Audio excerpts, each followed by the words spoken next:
सुन्दरमेकदन्तं रक्ताम्बरं त्रिनयनं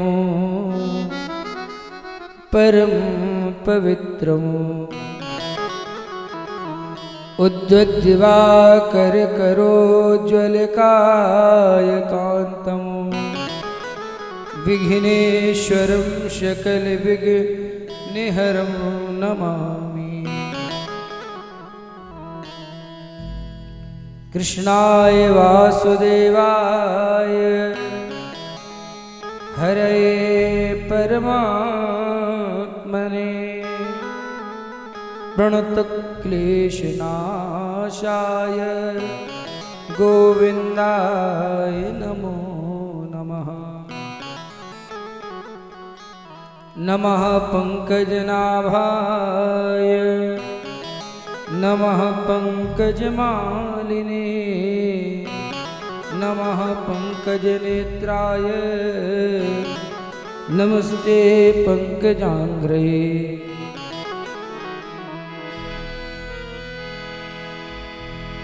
श्री राधे मेरी स्वामिनी मैं राधे जुको दास जन्म जन्म मोहि दीजियो श्री वृंदावन को वास। क्योंकि वृंदावन सोवन नहीं नंदगांव सो गाँव राधा सी गोपी नहीं कृष्ण चंद्र सो नाम। वृंदावन बिहारी लाल की जय। श्रीमद् भागवत महापुराण की जय हो। अनंत बलवंत हनुमंत लाल की जय हो। बोले जमुना मैया की जय। सद्गुरुदेव भगवान की जय हो। समुपस्थित भगवत कथा मित्र स्वादन पान करने वाले भगवान के निर्मल में भक्तवृंद, पतित पावनी कल कल विनाशनी सुरवर मुख भाषणी काम सिद्ध प्रकाशनी माँ भगवती भागवत ज्ञान गंगा के पावन आंचल में बैठे हुए आप सभी श्रोता बंधु दिव्य भागवतामृत का पान करने के लिए इस पावन प्रांगण में पधारे हैं। आज कथा का विश्राम दिवस है। कथा ना कभी खत्म होती है ना समाप्त होती है, हमेशा कथा का विश्राम होता है। हम जितने बार सुने, जितने विद्वानों के मुँह से सुने और जहाँ जहाँ सुने हमेशा एक नया भाव प्राप्त हो, वही है कथा।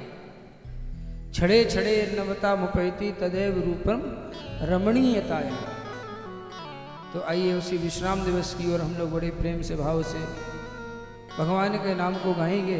तत्पश्चात भागवतामृत का पान करें। सभी लोग हमारे साथ बोलेंगे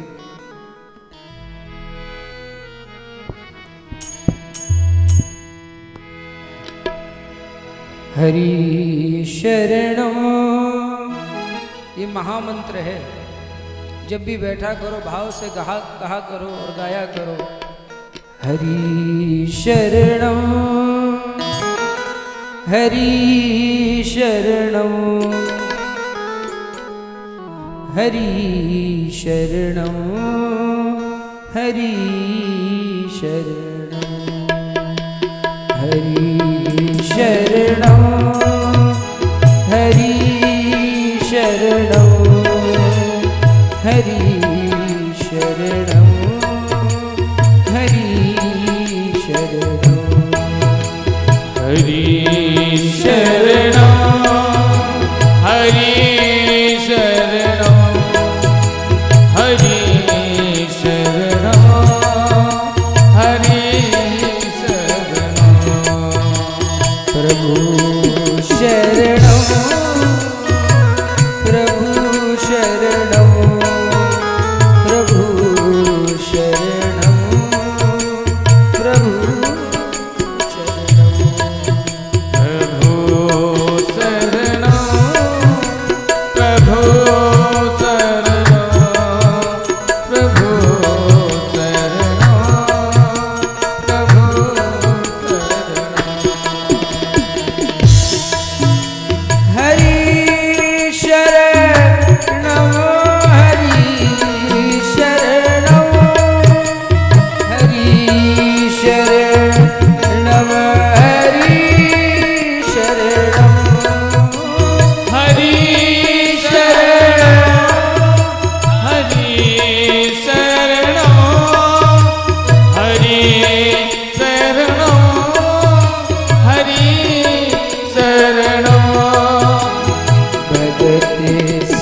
शरणो हरि शरणो हरि बोल।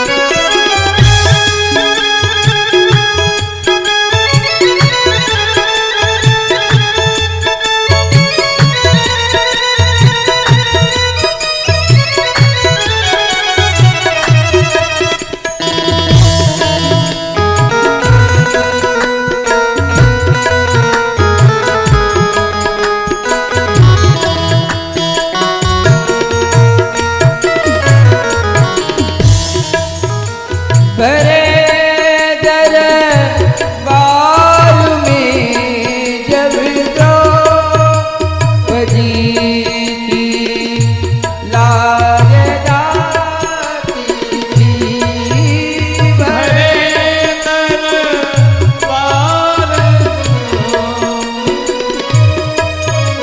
द्रौपदी की लाज जाती थी,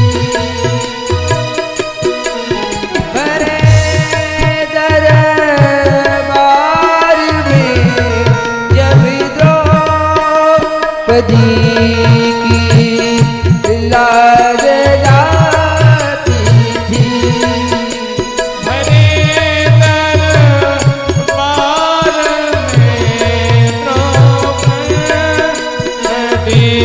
की लाज जाती थी, विकल हो करी ये उच्चारा, दुखी हो कर ये उच्चारा, हरि शरणम हरि शरणम। शरणो हरि शरणो हरि शरणो हरि शरणो प्रभु शरणम प्रभु शरणम प्रभु शरणम प्रभु शरणम प्रभु शरणो प्रभु शरणो प्रभु शरणो प्रभु शरणो परी जब वीर भगिनों पर हुई जब धर्म की हानि, बड़ी जब वीर भगतों पर हुई जब धर्म की हानि, तभी यह मंत्र है गाया, तभी यह मंत्र है गाया, हरि शरणम हरि शरणम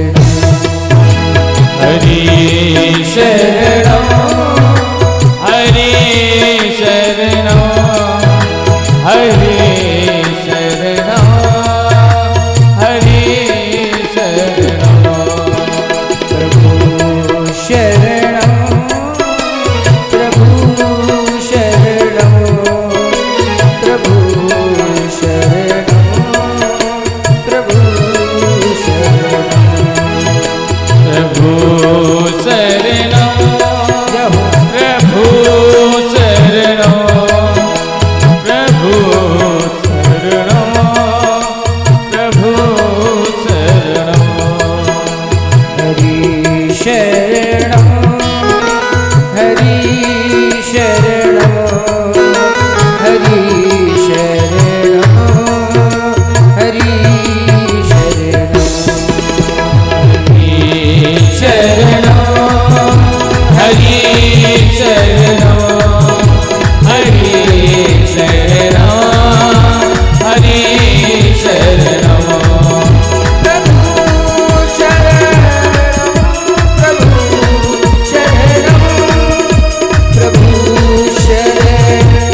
कल बहुत ही दिव्याति दिव्य कथा श्रवण कर रहे थे। भगवान ने गोपियों के साथ महारास किया है और बताया गया आपको कि महारास की कथा कोई साधारण कथा नहीं है। आत्मा से परमात्मा के निर्मल मिलन को नाम दिया गया है, जिसका नाम है महारास।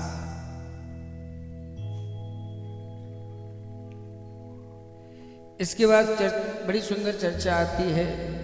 भगवान ने सुदर्शन और शंखचूर्ण का उद्धार किया है, अरिष्टासुर का उद्धार किया है।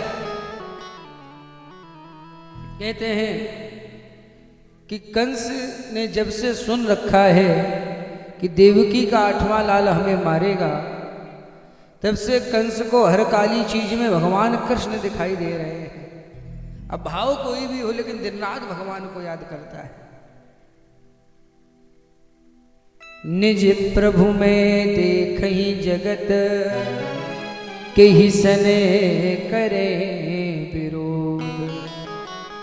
और सिद्धांत कहता है कि भगवान को किसी भी प्रकार से याद किया जाए वो जीव का कल्याण करते हैं।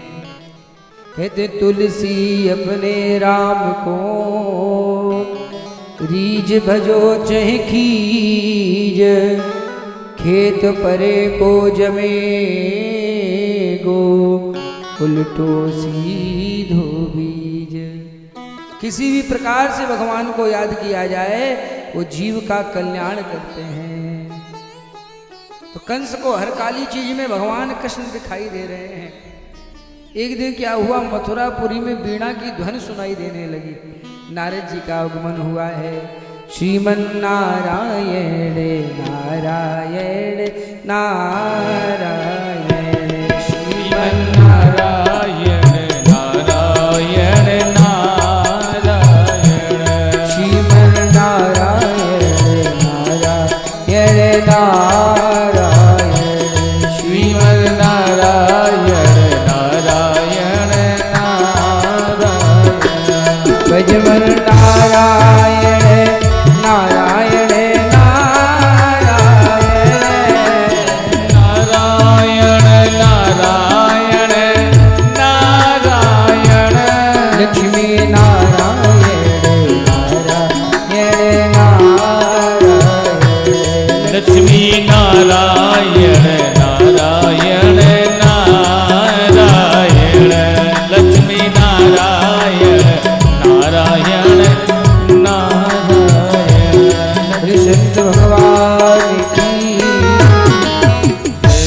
नारद जी आज मथुरा नगरी में आए हैं। कंस ने बड़ा स्वागत किया है और नारद जी ने आज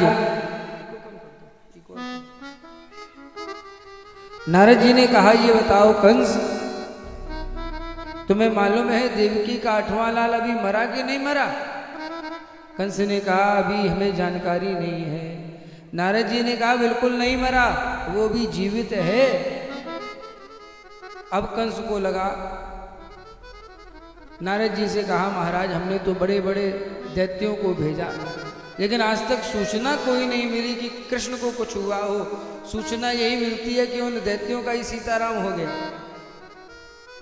नारद जी ने कहा, हम तुम्हें एक उपाय बताते हैं। ऐसा करो, तुम धनुष यज्ञ का आयोजन करवाओ, उसमें सबको बुलाओ, कृष्ण बलराम को भी बुलाओ, और जैसी आ जाए तो धोखे से मार देना।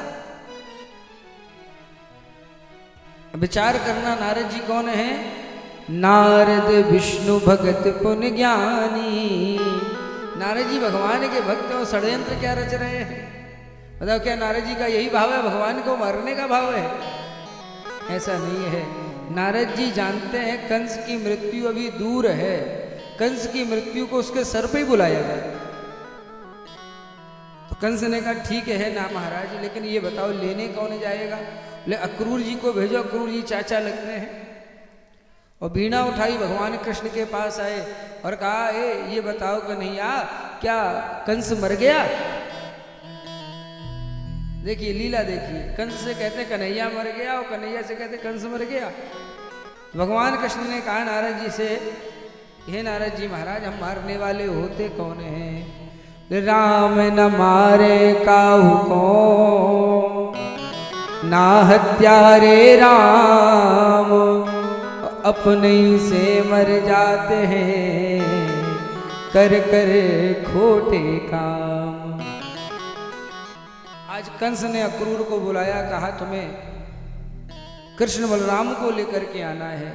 अक्रूर के मन में भाव आया, किस कंस के मन में इतना सुंदर कैसे भाव आ गया। कृष्ण बलराम को बुला रहा है, पूछा क्यों बुला रहे हो महाराज? बोले तुम्हें तो मालूम है देवकी का 8वां लाल कन्हैया ही है और उसको लेकर के तुम्हें आना है, वो जब आएगा तो धोखे से हम मार देंगे।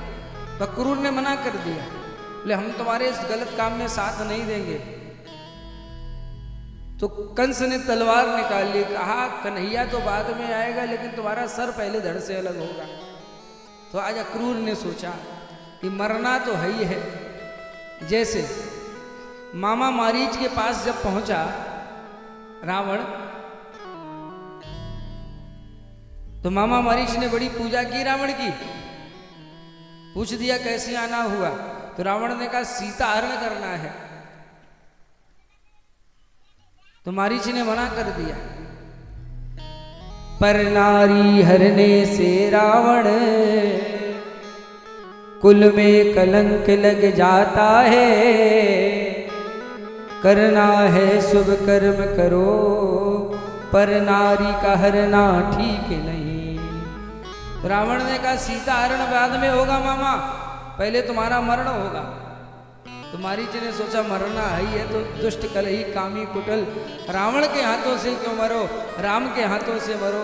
तो ये अक्रूर जी ने भी सोचा। अक्रूर जी ने प्रातः काल रथ सजाया है, बाबा नंद के यहाँ पहुंचे। नंद ने बड़ा स्वागत किया। कैसे आना हुआ? अक्रूर जी ने कहा कि आप सभी को निमंत्रण देने आया हूँ। महाराज कंस ने आप सभी को बुलाया है, कृष्ण बलराम को विशेष रूप से बुलाया है। भगवान को पता लगा, भगवान बड़े प्रसन्न हो गए कि मामा के यहाँ जाएंगे, मामा के यहाँ जाएंगे। प्रातः काल भगवान रथ में बैठ करके अक्रूर जी के साथ जा रहे हैं। रास्ते में यमुना मैया मिली। अक्रूर जी ने कृष्ण बलराम से कहा कि रथ में बैठे रहे ना, हम अभी यमुना में स्नान करके आते हैं। अक्रूर जी जैसे ही यमुना में स्नान कर रहे थे और डुबकी लगाई, तो क्या देखते हैं कृष्ण बलराम जल के भीतर बैठे हुए हैं। और उजग के देखा तो क्या देखते हैं कृष्ण बलराम रथ में बैठे हुए हैं।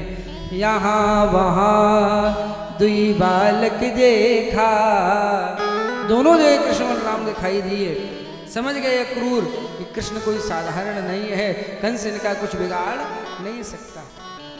आज अक्रूर जी कृष्ण बलराम को लेकर के मथुरा नगरी आए। अक्रूर जी ने कृष्ण से कहा कि माधव आज का रात्रि विश्राम हमारे यहाँ हो जाए। भगवान ने कहा कि नहीं चाचा जी, आपके यहाँ नहीं रुकेंगे। बोले क्यों?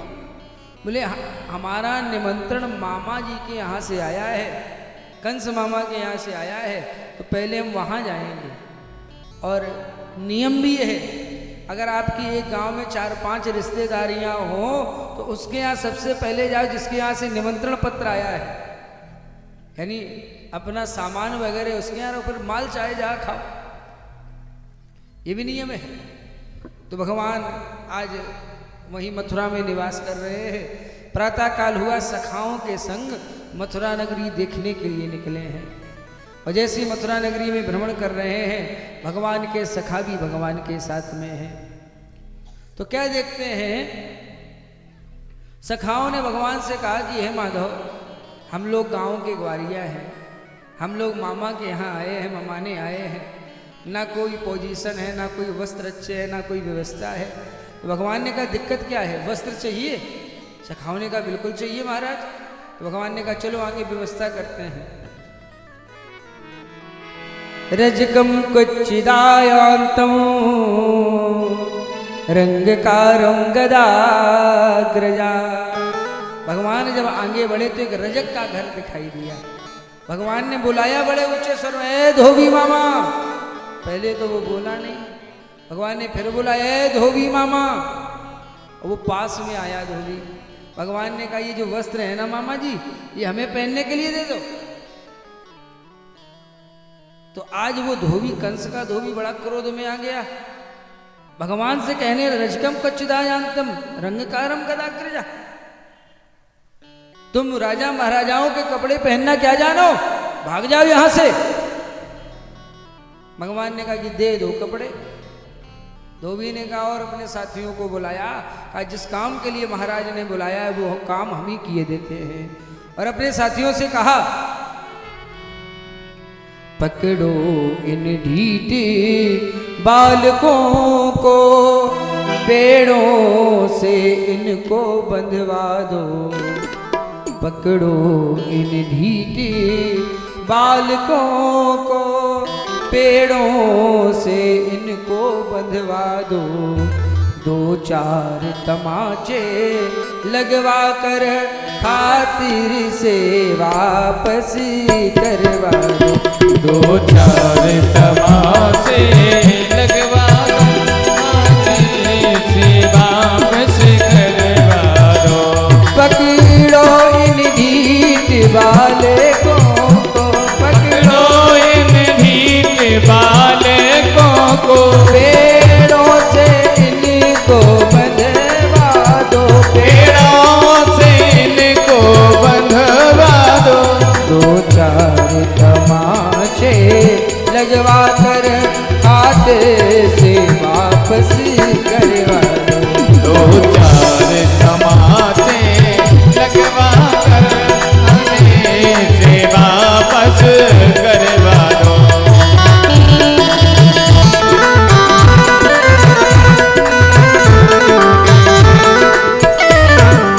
जैसे ही आज धोबी आया है, भगवान के सखाओं ने कहा कन्हैया जरा इन्हें पूतना मारे हाथ तो दिखाई दो। अब जैसे ही एक तमाचा मारा धोबी को तो रजकस्य कराग्रेण सिरा कायाद पाते हैं, और उसका सर अलग और धड़ अलग। गोविंदाय नमो नमः, उसका प्राणांत हो जाता है। और जो साथी आ रहे थे सब भागे, भागो भैया भागो, पूतना के मारने वालों आ गए हो, तृणावर्त को मारने वालों आ गए हो। और एक बात कहें, अगर कहीं लड़ाई झगड़ा है, अगर आपने पहले थोड़ा रंग जमा लिया तो निश्चित जीत के आओगे, और कहीं थोड़े भी पीछे हो गए। हमारे कहावत कहते पहली खेती पहली मार, और कहें गाते कबू ना हार। और एक को मारा तो सब भाग गए। अब सखाओं ने वस्त्र को पहना। अब ये गांव के ग्वारिया राजा महाराजाओं के कपड़े पहनना क्या जाने, क्योंकि वस्त्र भी योग्यता के अनुसार अच्छे लगते हैं। वासा प्रधाना खल योग्यताया। अब डॉक्टर सफेद कोट पहन करके अस्पताल में रहता है, और गांव में भी घूमने लगे सफेद कोट पहन के, बताओ। खेतों में आप लोग पानी लगाने जाते हो, बढ़िया सूट बूट टाई वाई लगा के जाओ, बताओ पानी लगेगा? ये तो वहां वही गमछा ही लगाना पड़ेगा, तभी काम बनेगा। जो वस्त्र जिसके लिए है वो वहां के लिए अच्छे हैं। अब पंडित जी हमारे देखो बढ़िया लाल पीले कपड़े पहने, तो इनकी यूनिफॉर्म है। वस्त्र भी योग्यता के अनुसार अच्छे लगते हैं। वासा प्रधाना खल योग्यताया। आज महाराज वस्त्रों को पहना है। अब ये राजा महाराजाओं के कपड़े पहनना क्या जाने। एक भक्त ने बड़ा अच्छा वर्णन किया है कि भगवान ने कैसे वस्त्रों को पहना है। तो कहते हैं, जामा का पा जामा माना, पाजामा जामा बना लिया, पाजामा जामा बना लिया। साफे की साफा कर डाली, रूमाल हाथ में बांध लिया। साफे की साफा कर डाली, रुमाल हाथ में बना लिया। साफे की साफा कर डाली, रुमाल हाथ में बांध लिया। साफे की साफा कर डाली, रुमाल हाथ में बांध लिया। रुमाल हाथ में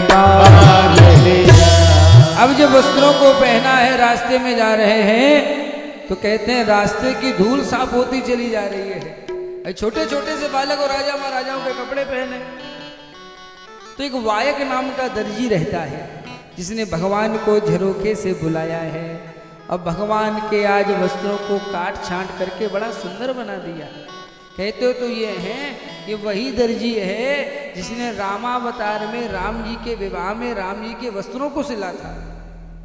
भगवान ने आज इसको विमल भक्ति का वरदान दिया। सखाओं ने कहा कि नैया वस्त्र तो हो गए, बड़ा बढ़िया चकाचक लग रहे हैं। भगवान ने कहा आप बताओ अब क्या चाहिए। सखाओं ने कहा कि नैया अगर बढ़िया माला हो जाए तो फिर क्या कहना। भगवान ने कहा चलो आगे माला की व्यवस्था करते हैं। तो क्या देखते हैं, तथा सुदामनो भवनम मालाकारस्य जगमतु। एक सुदामा नाम का माली मिला है। एक भक्त हैं भगवान के मित्र हैं सुदामा जी, इनकी कथा भी आप आगे सुनेंगे। एक सुदामा नाम का माली है जिसने भगवान को माल्यार्पण किया है। भगवान ने इसको भी वरदान दिया। सखाओं ने कहा कन्हैया वस्त्र हो गए और बढ़िया माला हो गई, अब क्या हो। तो सखाओं ने कहा कन्हैया जब तक ब्रजवासियों के मस्तक पर बढ़िया थापक हुआ चंदन ना लगाओ तब तक बात नहीं बनती। फिर बोले चंदन लग जाए तो मजा आ जाए, आनंद आ जाए। भगवान ने कहा चलो। तो क्या देखते हैं कि ऑटोमेटिक स्त्री चली जा रही है, 3 जगह से टेढ़ी है, मटक मटक के चले। भगवान ने उस स्त्री को बुलाया है सुंदरी। पहले तो वो बोली नहीं, भगवान ने फिर है सुंदरी। तो आज वो पीछे मुड़ करके देख रही है। देखिए 3 जगह से टेढ़ी हो कन्हैया उसको सुंदरी बोल रहे हैं। ये हमारे कन्हैया हैं, ये माधव हैं। जब कब सुंदर को बंदर और कब बंदर को सुंदर बना दे। देखो नारद जी को, मरकट बदन भयंकर देही। नारद जी विवाह करना चाहते, भगवान ने होने नहीं दिया। ये तो भगवान है, कब सुंदर को बंदर बना दे।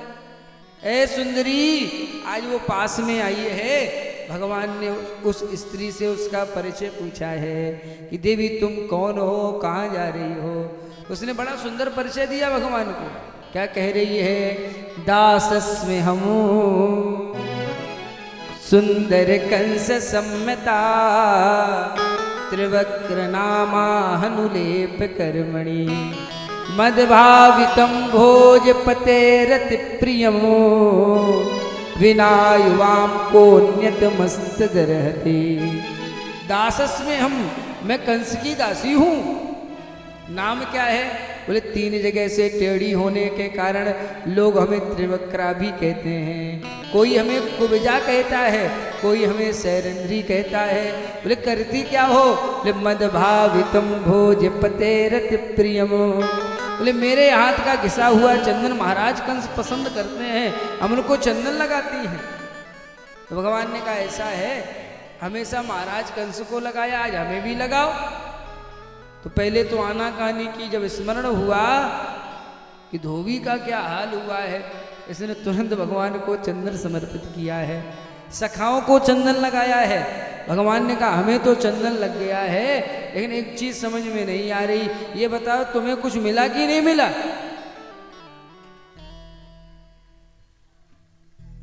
तुम्हें कुछ मिला कि नहीं मिला।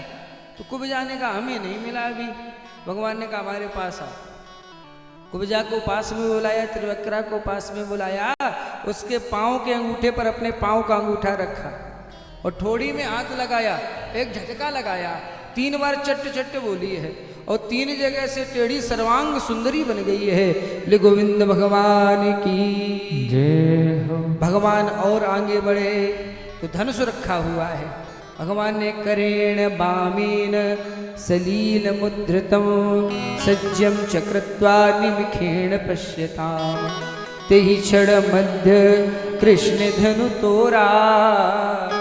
जैसे धनुष टूटा है, कंस समझ गया कि मेरा अंतिम समय निकट आ गया है। कंस को बुरे बुरे स्वप्न आ रहे हैं। खर आरूढ़ नगन 10 सीसा मुंडित सिर खंडित भुज बीसा। तारे टूटते दिखाई दे रहे हैं, बुरे बुरे स्वप्न आ रहे हैं। भगवान आगे बढ़े तो एक कुबलिया पेड़ नाम का हाथी लगा है। भगवान ने महावतों से कहा ये हाथी हटाओ। महावतों ने कहा ऐसे हाथी नहीं हटेगा, पहले अपना परिचय बताओ। भगवान ने कहा मेरा परिचय पूछ रहे? बोले हाँ, आप अपना परिचय बताओ, कौन हो, कहाँ जा रहे हो, नहीं तो यहाँ थी तुम्हें अंदर नहीं जाने देगा। भगवान ने कहा तो सुनो हमारा परिचय। हम यदुवंशी कहलाते हैं, हम यदुवंशी कहलाते हैं, कह दो तो रंगी दिखा डाले, कह दो तो रंगी दिखा डाले, तुम और तुम्हारे हाथी को क्षण भर में गेंदे बना डाले, क्षण भर में गेंदे बना डाले। भगवान ने आज पकड़ा हाथी की सूंड को और 7 बार घुमाया और जैसी जमीन पर पटका है, गोविंदाय नमो नमः, कुबलिया पीड़ का उद्धार हो जाता है। भगवान और आगे बढ़े, रास्ते में जा रहे हैं, बिन पूछे मग देह बताई, सब रास्ता बताते जा रहे। रंग जमने की भी बात होती है।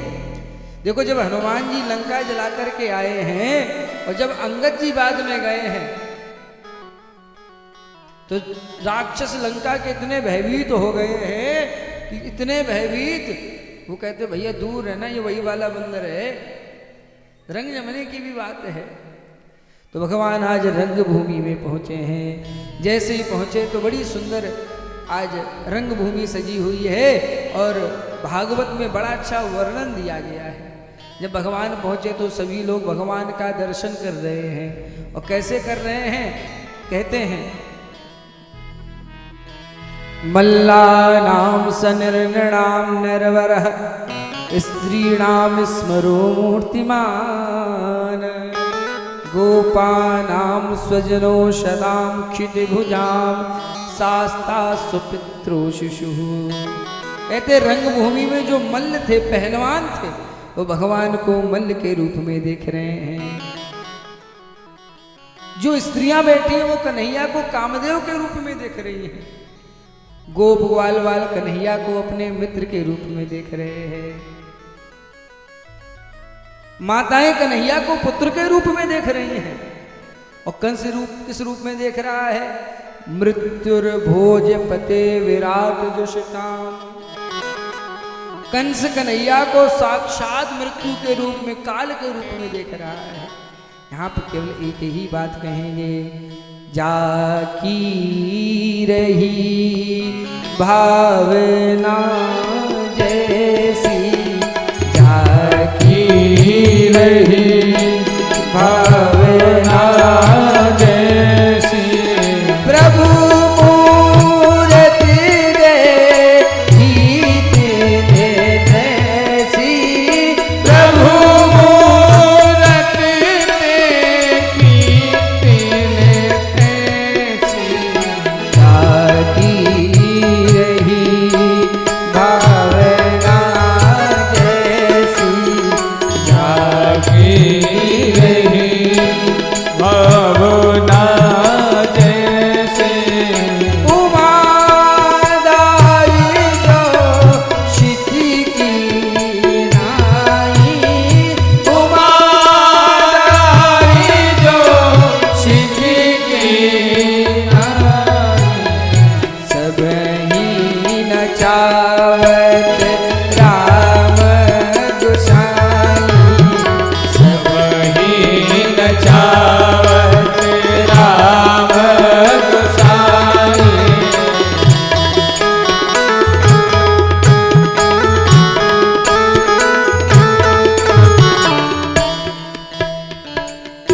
आज सभी लोग भगवान का दर्शन कर रहे हैं। कंस के पास 4 पहलवान हैं, शल, तोशल, चाड़ूर और मुष्टिक। चारों आकर के भगवान से ताल ठोकने लगते हैं। कहते हैं आओ कन्हैया युद्ध करो। तो भगवान ने मल्लों से कहा ये बताओ तुम्हें शर्म नहीं आती है? पहलवानों ने कहा काहे की शर्म कन्हैया? भगवान ने कहा शर्म इस बात की है कि युद्ध बराबरी वाले से होना चाहिए। हम छोटे छोटे से बालक हैं, तुम इतने इतने बड़े मल्ल हो, पहलवान हो, हमसे युद्ध करोगे, शर्म नहीं आएगी? कहीं बालकों से भी युद्ध होता है? तो आज मल्लों ने जो उत्तर दिया है वो बड़ा सुंदर है। मल्लों ने कहा प्रभु हम आपको खूब जानते हैं। पहलवानों ने कहा हम आपको खूब जानते हैं। भगवान ने कहा क्या जानते हो ये तो बताओ। तो आज पहलवानों ने कहा कन्हैया न बालो न किशोरस्तम बलस्य बलिनांबरा। हे प्रभु ना आप बालक हैं ना आप किशोर हैं, आप तो बलवानों के भी बलवान हैं। भगवान ने कहा जब तुम बलवान मान रहे तो आओ अखाड़े में, फिर हो जाए दो हाथ। आज भगवान का और मल्लों का बड़ा विशाल युद्ध हुआ। कहते हैं दाव पर दाव के दाव चले, हिम्मत में दोनों घटे नहीं, और हट गई अखाड़े की मिट्टी, पर पीछे दोनों हटे नहीं। आज बड़ा विशाल युद्ध हुआ है। आप लोग यहाँ पर कुश्ती देखते रहे, पहलवानी देखते रहे, बताओ पुराने लोग बताओ। तो दांव जानते हो कौन कौन से दांव चलते हैं? देखो कौन कौन से दांव चले हैं। कहते हैं पहले एक दस्ती को सुधार धरनी पैधार, दूजो एक लंगी को जजीरा गुरायो है, तीखी टांग डार नांग पास में घुमायो, झट हला कोम पटक कर पटाको चलायो है, हाथ को मोड़ा तुरत घोड़ा सो कसाय हाथ, और डार के सवारी बाल सांगड़ा लगायो है। बड़ा विशाल युद्ध चल रहा है। आज भगवान कृष्ण ने चाड़ूर को पकड़ लिया, पकड़ करके जैसे घुमाया है और जमीन पर पटका है, उसका तो गोविंदाय नमो नमः। बलदाऊ भैया ने मुष्टिक को पकड़ लिया और मुष्टिक के ऊपर एक ऐसे मुष्टिक का प्रहार किया, एक ऐसा घूंसा मारा कि वो रुधिर बमन करता हुआ मुष्टिक जमीन पर गिर पड़ता है, फिर कभी उठ नहीं पाता है। बोले बलराम जी महाराज की शल तोषल का उद्धार किया। कंस उत्तुंग मंचात ऊंचे मंच पर बैठा हुआ है, भगवान ने छलांग लगाई और सीधे जाकर केश प्रगृहीणम कंस के केशों को पकड़ लिया। कंस चिल्लाने लगा कन्हैया छोड़ दो छोड़ दो छोड़ दो। कंस ने 4 मुकुट पहन रखे हैं, चारों भगवान के चरणों में आ जाते हैं। ये 4 मुकुट क्या है? ये राजा की 4 नीतियां हैं। साम दाम अरुदंड विभेदा, नृप और बसही नाथ कह वेदा। भगवान ने केशों को पकड़ा। आज कंस को दर्द होने लगा, कहा कन्हैया छोड़ दो बहुत पीड़ा हो रही है। तो भगवान ने कहा मामा जिस समय तुमने हमारी मैया देवकी के बालों को पकड़ा था, अगर तुम्हें उस समय ये भान हो जाता, ये तुम्हें स्मरण हो जाता कि केशों के पकड़ने पर पीड़ा भी होती है, तो शायद आज तुम्हें ये कष्ट न सहन करना पड़ता। आज तुम्हें केस पकड़ने पर दर्द हो रहा है। चाके पग नहीं पटी बिमाई और सो का जान, आज तुम्हें पीड़ा हो रही है। भगवान को दया आई, छोड़ दें, लेकिन जैसे ही मैया देवकी की ओर देखा, पिता वसुदेव की ओर देखा, कहा ये बताओ मामा किसी की याद तो नहीं आ रही है? कंस ने कहा किसी की याद नहीं आ रही। भगवान ने थोड़ा और पकड़ मजबूत की, बोले अब बताओ किसी की याद तो नहीं आ रही है? कंस ने कहा आ रही है। बोले किसकी आ रही है? तो कंस कह रहा है इस समय याद बस उसकी है जो देव की राज दुलारा है। इस समय याद बस उसकी है जो देव की राज दुलारा है। इस समय याद बस उसकी है जो देव की राज दुलारा है। जिसने कुछ दिन के पहले ही भारी वीरों को मारा है। कुछ दिन के पहले ही भारी वीरों को मारा है।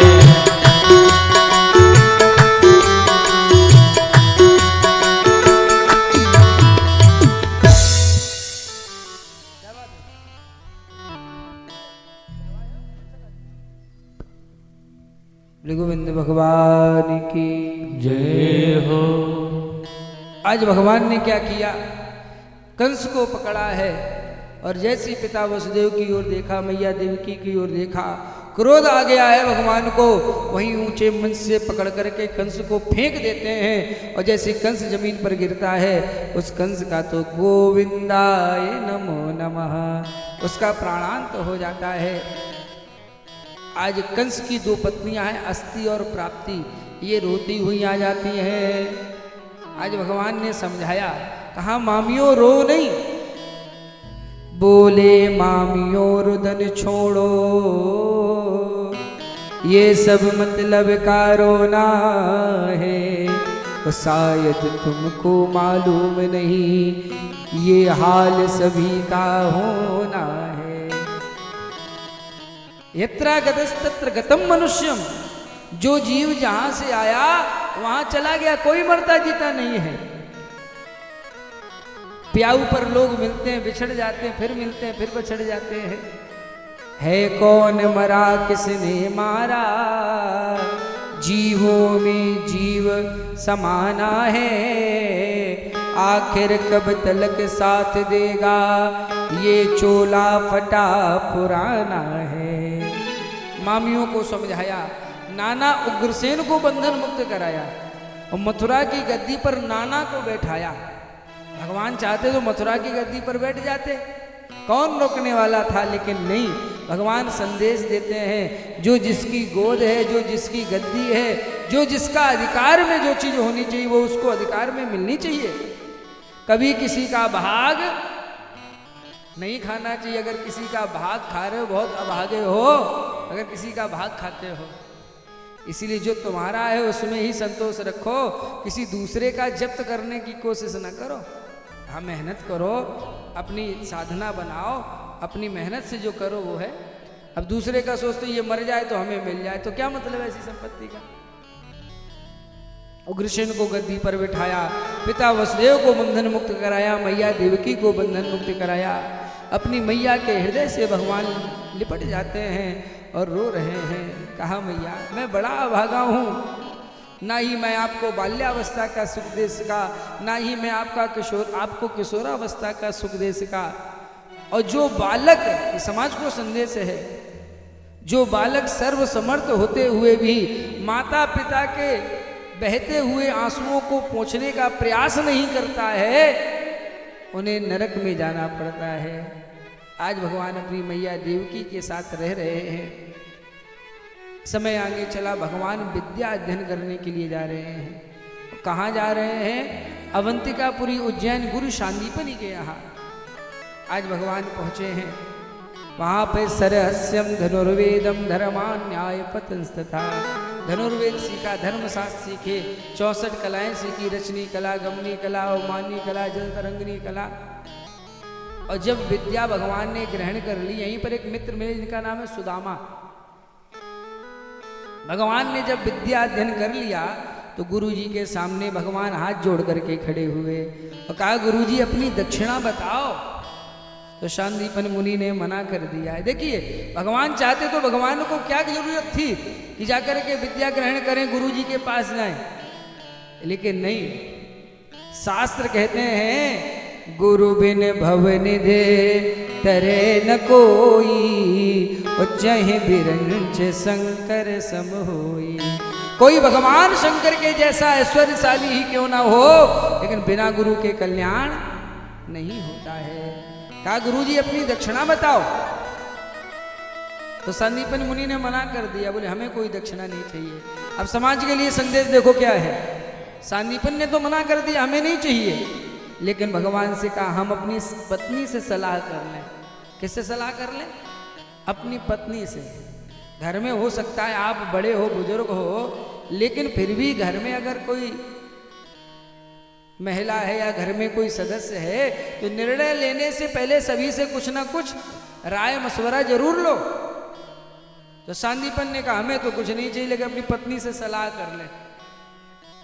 पत्नी ने कहा, भगवान से अगर दक्षिणा मांगनी है तो भगवान से एक बात कह दो।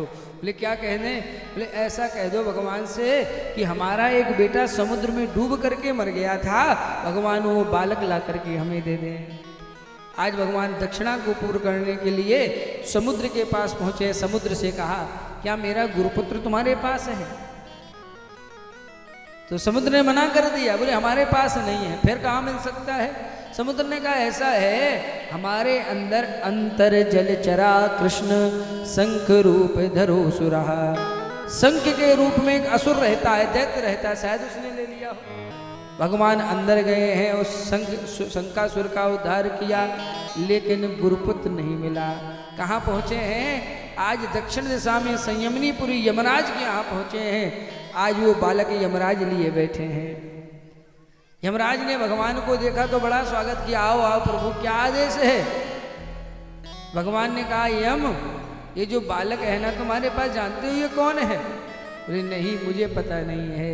भगवान ने कहा ये हमारे गुरुजी का बेटा है। यमराज ने कहा आज्ञा क्या है प्रभु? तो भगवान ने कहा यम, ऐसा करो, गुरुपुत्र में हानिदम निज कर्म निबंधनम, इस बालक को इसके कर्म के बंधन से मुक्त कर दो और हमें दे दो। आज भगवान ने वो बालक लिया है और ले जाकर के अपने गुरुजी को दिया है, सांदीपनि मुनि को, अपनी गुरु दक्षिणा को पूर्ण किया है। बोले गुरुदेव भगवान की जय हो। आज भगवान मथुरा नगरी में निवास कर रहे हैं। बड़ी सुंदर मथुरा नगरी है। यहीं पर उद्धव जी का पावन प्रसंग आता है। आइए भगवान के नाम को गाएं, फिर उद्धव गोपी का पावन प्रसंग। सारी दुनिया है दीवानी, राधा रानी आपकी। सारी दुनिया है दीवानी, राधा रानी आपके। कौन है किस पर नहीं है, कौन है किस पर नहीं है, मेहरबानी आपकी। सारी दुनिया है दीवानी, राधा रानी आपकी। सारी दुनिया है दीवानी, राधा रानी आपकी।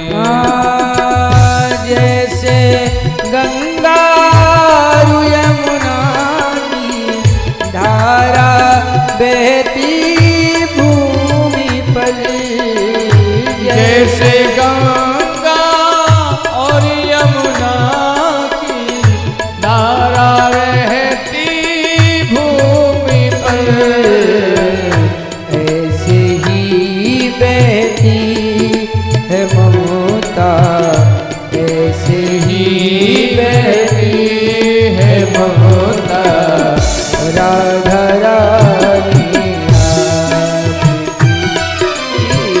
सारी दुनिया है दीवानी, राधा रानी आपकी। तन भी तेरा, मन भी तेरा, मेरा क्या है लाडली।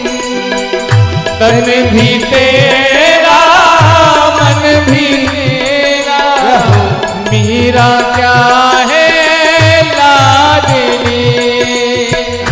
तन भी तेरा, मन भी तेरा, मेरा क्या है लाडली।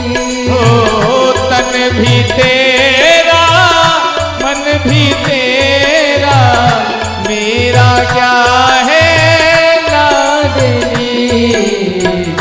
तेरा तुझको सौंपती हूँ, तेरा तुझको सौंपती हूँ, मैं हूँ दासी आपकी।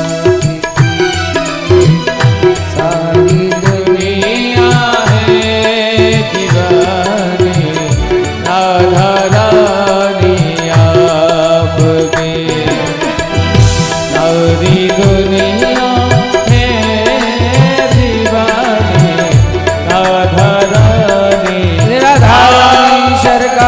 की जय हो। वृंदावन बिहारी लाल की जय हो। एक समय की बात है, भगवान मथुरा नगरी के विश्राम घाट पर बैठे हुए हैं। भगवान ने क्या देखा कि वृंदावन की ओर से पुष्प बहता हुआ चला आ रहा है।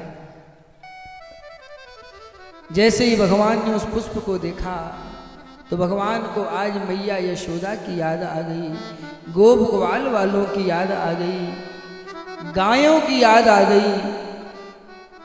कहते हैं तुम कितने भी बड़े आदमी बन जाना, शहर में जाकर के कितना भी वैभव इकट्ठा कर लेना, कितनी भी संपत्ति जोड़ लेना, लेकिन एक ना एक दिन तुम्हें घर की परिवार की याद जरूर आएगी।